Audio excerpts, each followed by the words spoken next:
राम सेतु, जिसे आज Adams bridge भी कहा जाता है, भारत के तमिलनाडु के रामेश्वरम और श्रीलंका के मन्नार द्वीप के बीच समुद्र में स्थित लगभग 30 किलोमीटर लंबी अद्भुत श्रृंखला है, जो हजारों साल से इतिहासकारों, वैज्ञानिकों और श्रद्धालुओं को हैरान करती आई है। हिंदू धर्म ग्रंथ रामायण के अनुसार जब रावण ने माता सीता का हरण किया और उन्हें लंका ले गया, तब भगवान राम ने वानर सेना के साथ समुद्र पार करने का निश्चय किया। विशाल समुद्र को कैसे पार किया जाए, इस प्रश्न का उत्तर नल और नील नामक वानर सेनापतियों ने दिया। कथा के अनुसार इन दोनों के पास ऐसी अद्भुत शक्ति थी कि वे जो भी पत्थर समुद्र में डालते थे वह डूबता नहीं था बल्कि तैरता रहता था। इन्हीं तैरते हुए पत्थरों को जोड़कर वानर सेना ने समुद्र पर पुल बनाया, जिसे आज हम राम सेतु के नाम से जानते हैं। ये पुल इतना मजबूत था कि उस पर लाखों की संख्या में वानर सेना पार कर गई और भगवान राम ने रावण पर विजय पाई। यही कारण है कि हिंदू धर्म में राम सेतु केवल एक भौगोलिक संरचना नहीं, बल्कि आस्था, विश्वास और धर्म की प्रतीक धरोहर है।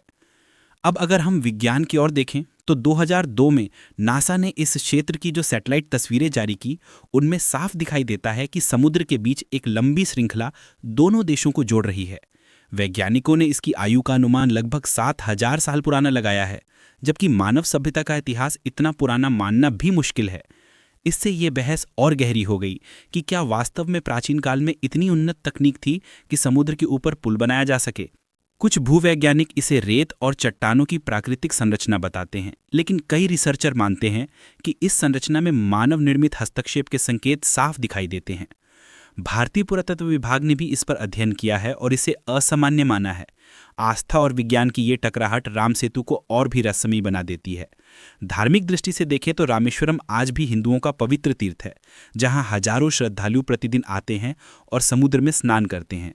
उनका विश्वास है कि ये वही स्थान है जहां से भगवान राम ने समुद्र पर सेतु का निर्माण शुरू किया था।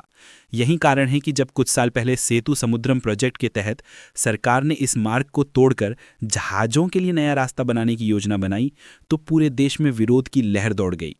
करोड़ों लोगों ने कहा कि राम सेतु सिर्फ पत्थरों का ढांचा नहीं, बल्कि भगवान राम की धरोहर है और इसे तोड़ना हमारी आस्था के खिलाफ है। विरोध इतना तेज हुआ कि आखिरकार ये प्रोजेक्ट रोक दिया गया। आज भी राम सेतु पर विवाद जारी है।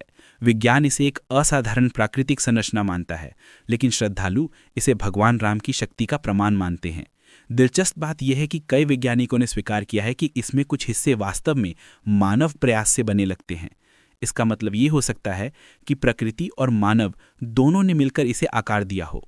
चाहे जो भी हो, राम सेतु आज भी समुद्र की लहरों के बीच अपनी रहस्यमयी उपस्थिति से हमें इतिहास और आस्था दोनों से जोड़ता है। अगर आप रामेश्वरम जाते हैं और दूर से समुद्र में नजर डालते हैं, तो आपको पानी के बीच पत्थरों की एक लड़ी सी दिखेगी, मानो सचमुच किसी ने पुल बनाया हो।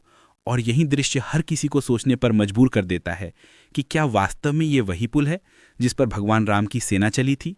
चाहे आप इसे विज्ञान की नज़र से देखें या श्रद्धा की, राम सेतु दुनिया की सबसे रहस्यमयी और अनोखी धरोहरों में से एक है, जो हमें ये संदेश देता है कि आस्था और विज्ञान दोनों मिलकर भी एक सच्चाई की ओर इशारा करते हैं। और वो सच्चाई ये है कि ये पुल साधारण नहीं बल्कि अद्वितीय है। यही वजह है कि हजारों साल बाद भी राम सेतु हमें आकर्षित करता है और ये प्रश्न हमेशा जिंदा रहेगा कि क्या ये पुल भगवान राम ने बनवाया था या ये प्रकृति का अद्भुत चमत्कार है।